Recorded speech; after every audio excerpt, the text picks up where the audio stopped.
Hello, dreamer. Welcome to Sleepless Mythic.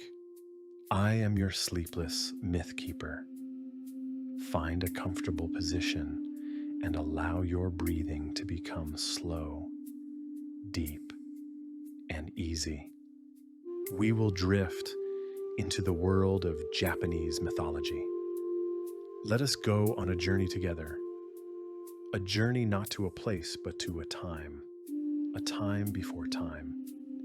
A time before the sun and the moon knew their paths. Before the land and the sea had found their shapes. We are going to the very beginning. Back to the very first dream of the world. So, let me tell you the story of how it all began. In the beginning, there was no up and no down. No light and no dark. There was only a great soft quietness, a gentle cloud of stardust and possibility, swirling in a deep and peaceful sleep. It was not an empty silence, but a full one, like the deep, contented silence of a winter's night after a fresh snowfall, or the hushed and waiting silence inside a seashell. It was a silence that held every song yet to be sung, and every story yet to be told, within its endless gentle embrace. It was a world of soft gray mist, where everything and nothing existed all at once, and it was here, in this place of perfect, peaceful potential, that the first stirrings of life began, not with a sound, but with a feeling of warmth and love and a gentle intention to grow. And from this feeling of warmth, three beautiful presences gently gathered themselves from the mist. They were not beings as we know them. They don't have shapes or forms. They were more like the first three thoughts of the universe. They were feelings given a name. The first was the feeling of a central, loving heart, the core of all things. A presence that would be called Ame no Minaka Nushi, the heavenly ancestral god of the originating heart of the universe. And then a second feeling joined it, a feeling of powerful, creative energy, the joyful energy of life wanting to express itself. This presence was Takami Musubi, the high generative force. And finally, a third feeling arrived, a feeling of sacred growth and beautiful becoming, the gentle, patient force that helps all things blossom. This was Kami Musubi, the spirit generative force. These three sacred presences are known as the three deities of creation. They existed together in a perfect silent harmony, filling the soft gray world with their gentle, loving energy. They are described as having hidden their bodies or their forms, not being visible. They are just like spirits. And as these three presences rested in their silent harmony, something beautiful began to form. The lighter, finer parts of the mist, the most delicate and radiant energies, began to slowly rise up. They shimmered and gathered, weaving themselves together like strands of the softest, most luminous silk. They formed a place of exquisite peace and clarity, a realm of calm, shining light.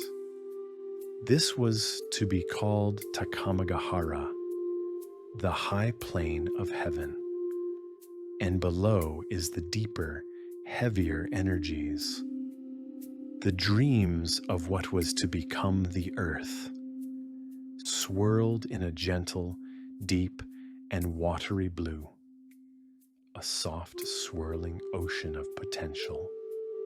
And between them, between the shining light above and the dreaming sea below, a bridge began to form.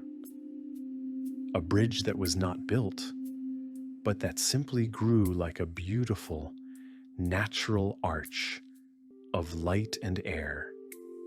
It was the Ame no Ukihashi, the floating bridge of heaven. It shimmered with a soft, pearlescent glow, a pathway of dreams connecting the world of spirit to the world that was yet to be. It stood there, empty and beautiful, waiting for its first travelers, waiting for the first footsteps that would begin the great story of creation.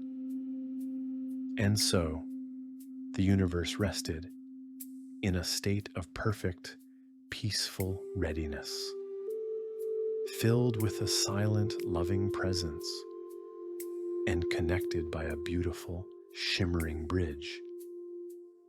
There was no rush, no hurry, only a deep, calm waiting, a gentle anticipation for the beautiful things to come. And on this bridge of dreams, we will continue our journey and meet the two beautiful spirits who will walk upon that bridge. Let us find ourselves on the floating bridge of heaven, looking out into the soft, swirling mist of creation. The air hums with a quiet, waiting energy, a sense that something beautiful is about to unfold. From the loving energy of the first three sacred presences, two new spirits began to form. They did not burst into being, but rather gathered, like the morning dew collecting drop by drop on a single leaf, or like the most beautiful of pearls forming slowly, layer by layer, within a deep sea oyster. Their spirits took a shape we might understand, the shape of a man and a woman, but made of pure, gentle light. They were the divine brother and sister, Izanagi no Makoto, which means he who invites, is the creator deity of both creation and life. And Izanami no Makoto, she who invites, is known as the mother goddess and the creator deity of both creation and death. They stood together on the shimmering bridge, 2 points of warm, radiant light in the vast, soft grayness. They were not alone, for they had each other, and they looked out with curiosity and kindness at the great, deep, swirling ocean of potential below them. A world waiting for a gentle touch to give it form. The heavenly beings saw the potential in the couple and offered them a tool. Not a tool of force, but of creation. A great spear called Ame no Nuboko. This was no ordinary spear. Its handle was smooth and strong, made from an ancient sacred tree, and its tip was adorned with the most beautiful jewels, jewels that glimmered with all the colors of a hidden dawn, liquid blues, soft pinks, and deep, calming greens. Izanagi and Izanami understanding their task, took hold of the spear together. Their hands touched, and a spark of peaceful purpose passed between them. Together, with a movement that was slow and graceful, like a dance in deep water, they lowered the brilliant tip of the spear down into the soft, swirling watery blue beneath the bridge. And then they began to stir. It was not a violent churning. It was a gentle, rhythmic, stirring motion. Around and around in a wide, slow circle, as if they were stirring a cup of warm, heavenly tea, or drawing a great, slow brushstroke on a cosmic canvas.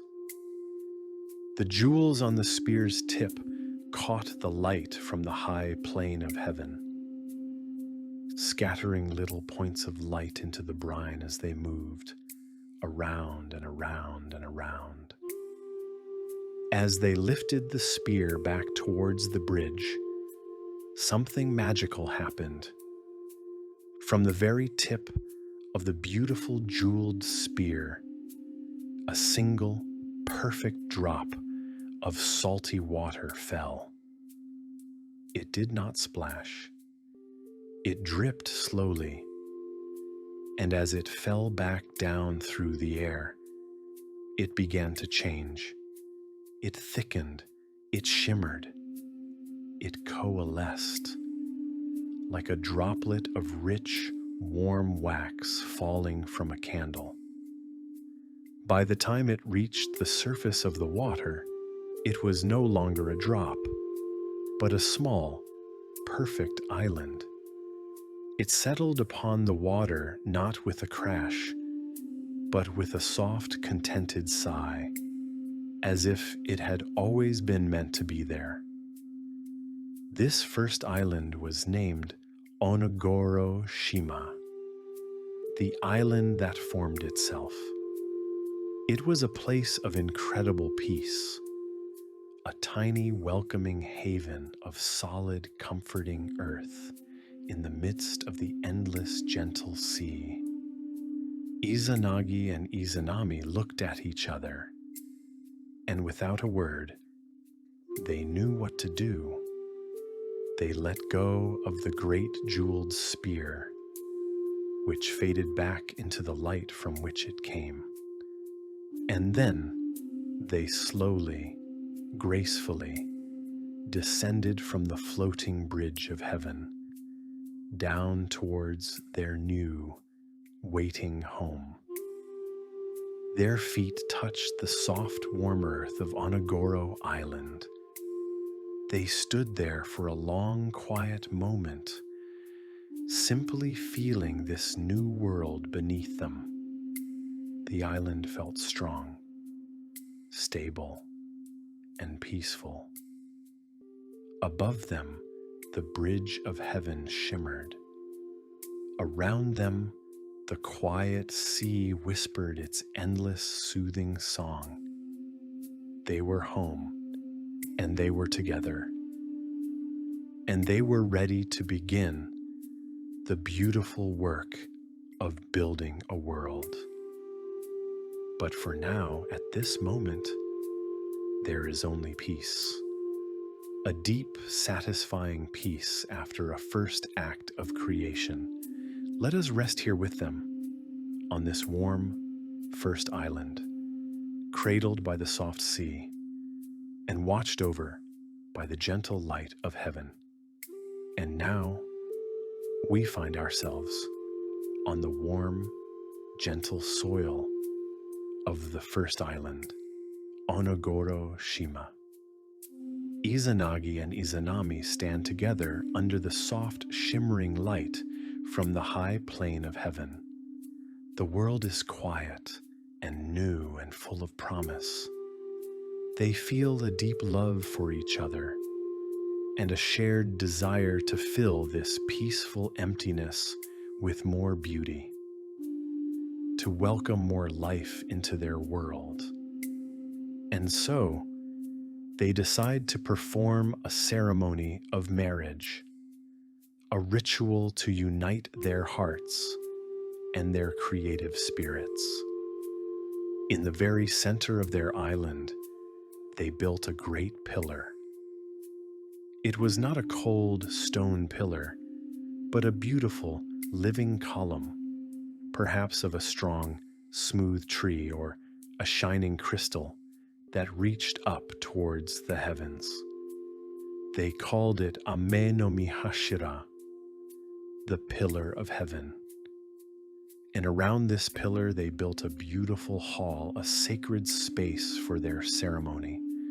When it was time, they circled the pillar in opposite directions to meet on the other side and greet each other as husband and wife.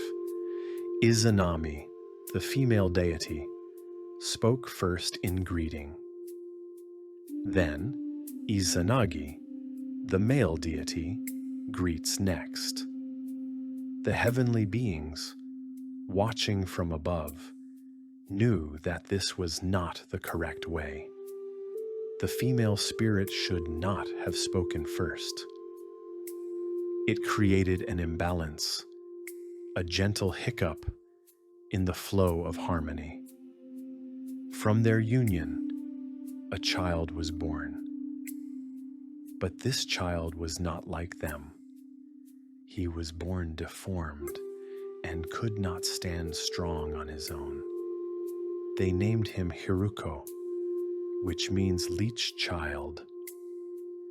He was a little one who needed extra care, a spirit who was not yet ready for this world.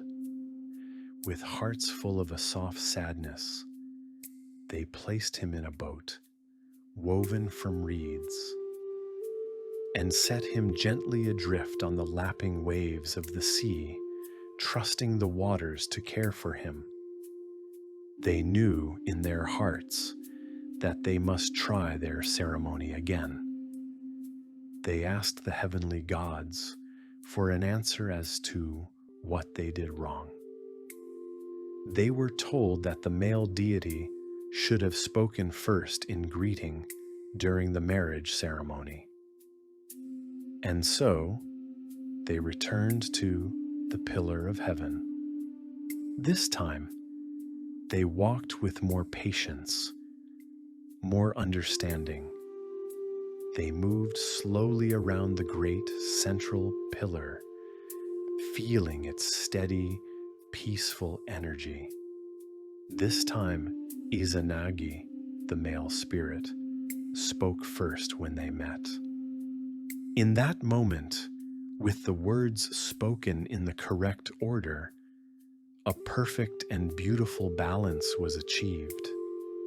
Their energies flowed together in a harmonious circle, around and around the pillar, filling the sacred space with a golden, loving light. Their union was now complete, balanced and blessed by the heavens, and their marriage was finally successful. And from this successful union, the world began to bloom. They did not give birth as humans do, but through a gentle conscious act of shared creation, pouring their love and energy into the world. First, they gave birth to the beautiful Awaji, which means the foam of the sea. It rose from the water as soft and light as sea foam carried on a gentle breeze. Next came the larger islands, one after another, like precious jewels placed upon a blue velvet cloth. Each one had its own gentle spirit and character. Shikoku, the island of 4 peaceful provinces. Oki and Sado, born as twins, are small, mystical islands far out in the sea. Kyushu, a warm, strong land, its spirit like a contented dragon sleeping in the sun. Iki, another gentle haven in the blue expanse. Tsushima, the guardian between the lands. And finally, the great central island of Honshu, the main heartland, where so many stories would one day unfold. Together, these 8 lands became known as Oyashima, the Great 8 Islands, the heart of what would become Japan. It was a beautiful, green and peaceful archipelago, resting softly on the breathing ocean. But they were not done. Their creative love was boundless. Next, they gave birth to the kami, the deities or spirits of nature itself. From their breath came the kami of the wind, who rustled the leaves on the new islands. From their warmth came the kami of the trees, whose roots would hold the soft soil together. They gave birth to the spirit of the mountains, who reached majestically for the sky, and the spirit of the plains, who stretched out comfortably between them.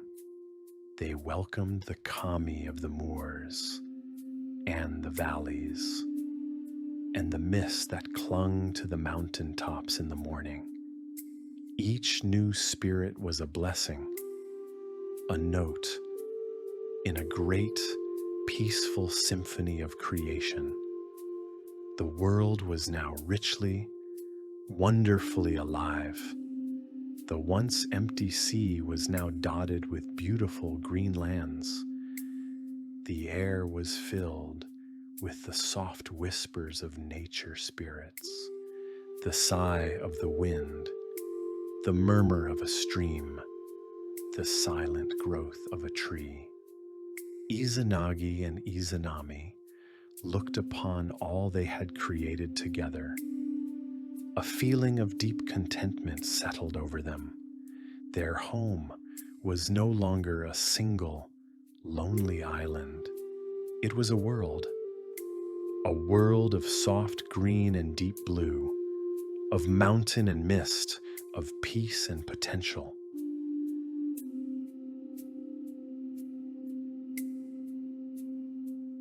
The world was green, peaceful, and full of life.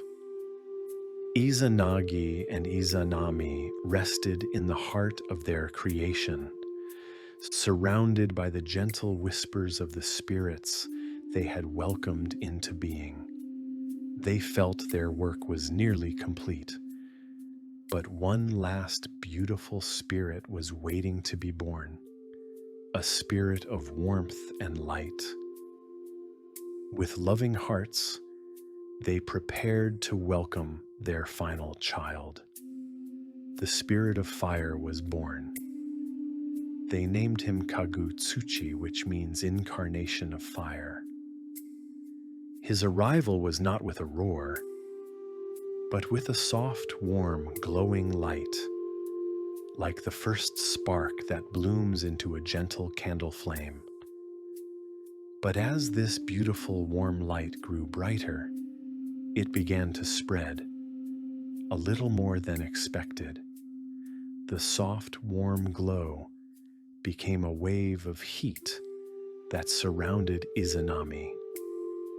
Due to that overwhelming warmth, it makes her very tired and sleepy.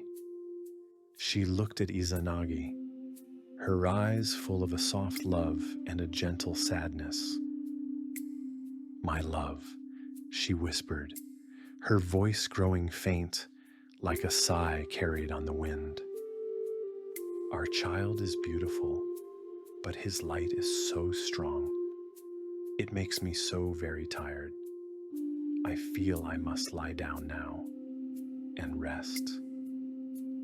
And as the warm, shining light of their child filled the space around them, Izanami's own light began to gently fade. She did not cry out in pain. She simply grew quieter and stiller, and her spirit slowly left her physical form behind, journeying to a place of deep, quiet rest, a place known as Yomi no Kuni, the shadowy land of the dead. Izanagi was left holding her, his heart filled with a love so deep and a sadness so vast. It felt like a great, silent ocean inside him. The world, once so bright, now felt dimmer. The creator of life had been touched by the quiet mystery of death. Izanagi could not bear the silence. His love for Izanami was a pull on his heart, stronger than any force in the world. He decided he would go to this land of shadows, to see her, to be with her, and to ask her to return with him. His journey was a long and quiet descent into a place of deep darkness and silence. The light from the world above faded, replaced by a soft gray twilight. The air grew still and cool. There were no sounds here, no wind, no rustling leaves. Only a profound, peaceful silence, like the deepest part of a forgotten dream. He walked on until he found a great, dark entrance on the side of a gentle hill. This was the entrance to Yomi. Taking a deep breath, filled with love and hope, Izanagi stepped inside. Inside, the darkness was not empty, but soft and velvety. He could just make out shapes in the gloom. And then he saw her. A familiar, beloved form waiting for him. He called out for her, his voice a soft echo in the vast quiet. A voice replied, gentle and distant like a memory. My beloved husband, you have come to this quiet place, but you must not look upon me here. I have partaken of the food of this restful land. I have become part of its deep peace. Wait for me, and I will speak with the guardians of this place about returning with you. But promise me, you must not look. But Izanagi's heart was too full of love and impatience. The silence felt too long. He needed to see her.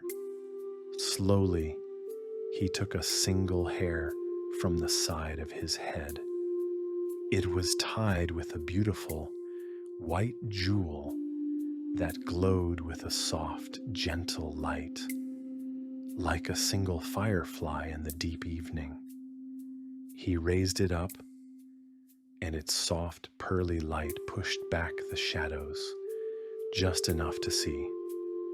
He saw his beloved Izanami, but she was not as he remembered. Her form was now very different from her form before. It was as if the stillness of the land itself was gently reclaiming her, wrapping her in a soft shroud of peace and quiet decay. It was a natural process, but to Izanagi, who only knew the world of growing and shining things, it felt like a sad dream. Izanami's spirit was deeply saddened. "Oh, my love," her voice whispered through the stillness. "You have seen me in my rest. You broke your promise. Now, the peace of this place must hold me." A deep sadness, heavier than any stone, settled in Izanagi's heart. He understood.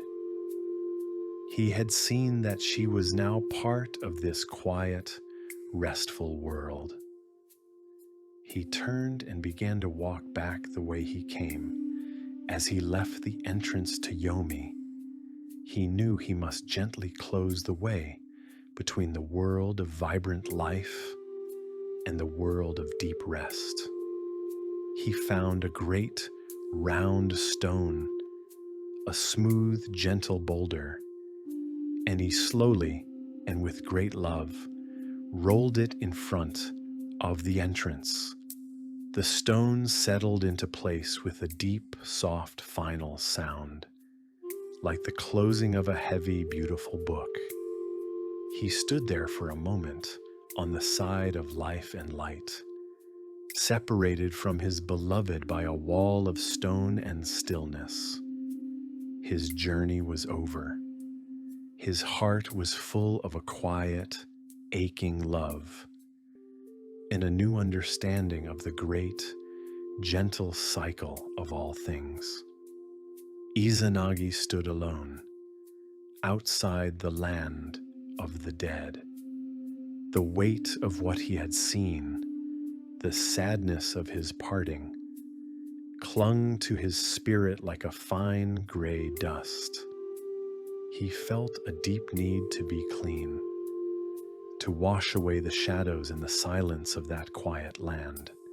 He longed for the feeling of light and life again. And so he journeyed to a very special place, a place where the water was known to be especially pure and clear. He came to the mouth of a small, gentle river where the fresh water met the salty sea.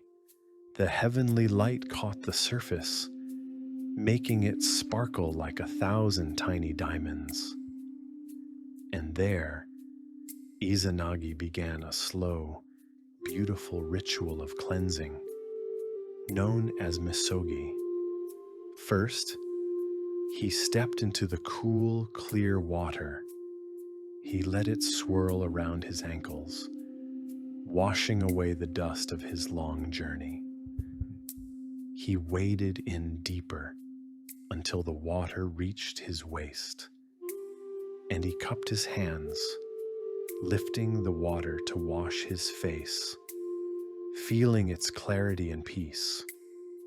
He went deeper still until he was fully immersed in the river's gentle embrace. He stood under a small, graceful waterfall, letting the water flow over him, around him, through him. Each droplet carried away a little piece of the heaviness, a little memory of the shadows, leaving only light and peace in its place. He washed his left eye, and the water that dripped from it seemed to catch the light in a new way. He washed his right eye, and the water there felt cool and soothing. He washed his nose, and the air around it seemed to stir with a fresh energy. With each act of washing, he felt lighter, brighter, renewed. He was not washing away his love for Izanami, but rather he was washing away the deep sadness, allowing his spirit to remember how to shine. And then something beautiful and miraculous happened. As the pure, clear water dripped from his face, the very energy of his renewal, his purified essence began to gather and glow. From the water dripping from his left eye, a soft, warm, golden light began to grow. It swirled and gathered, rising into the air like a miniature sun, filling the world with a gentle, radiant warmth. This was Amaterasu Omikami, the great and beautiful sun goddess. Her light was not harsh, but loving and life-giving. and she rose gracefully into the sky to watch over the world from the high plane of heaven. Then from the water, dripping from his right eye, a soft silvery cool light began to form. It was calm, peaceful, and serene. This was Tsukuyomi no Mikoto, the moon god. His light was a quiet, reflective glow, and he took his place in the night sky to offer a gentle light for dreams and reflection. Finally, from the water, he shook from his nose. A fresh, lively energy burst forth. It was not a violent storm, but a powerful, playful breeze that rustled the leaves and swept across the plains. This was Susanoo no Mikoto, the impetuous wind and storm god. His energy was wild and free, and he would rule the seas and the skies. Izanagi looked upon these three magnificent children, born from his purification. His heart, once so heavy, was now filled with awe and a peaceful joy. He saw that the world was now complete. It had the steady, warm light of the sun, the soft, dreaming light of the moon, and the lively, moving energy of the wind and rain. His great work of creation was finished. He had given form to the world, and now, from his own renewal, he had given it its most beautiful rulers. He knew that Amaterasu, with her loving light, would care for all things. He knew that Tsukuyomi would offer comfort in the quiet hours. And he knew that Susanoo's wild energy would keep the world fresh and clean. And so, with a heart full of peace, Izanagi could finally retire. His journey was complete. Izanagi retired to live in peace, leaving the world under the care of his three new children. The universe had journeyed from a gentle, quiet mist to a world brimming with life, light, and spirit. And now, my dear dreamers, our journey to the beginning of Japanese mythology comes to a gentle close. The first dream of the world is dreamt. The first light is shining. Let the peaceful image of that first sunrise, warm, golden, and kind, fill your own dreams now. Until next time, sleep gently under the watchful light of the sun and moon. Let me leave you with the calming and relaxing music for your deep, peaceful sleep. Sweet sleep, mythic friend.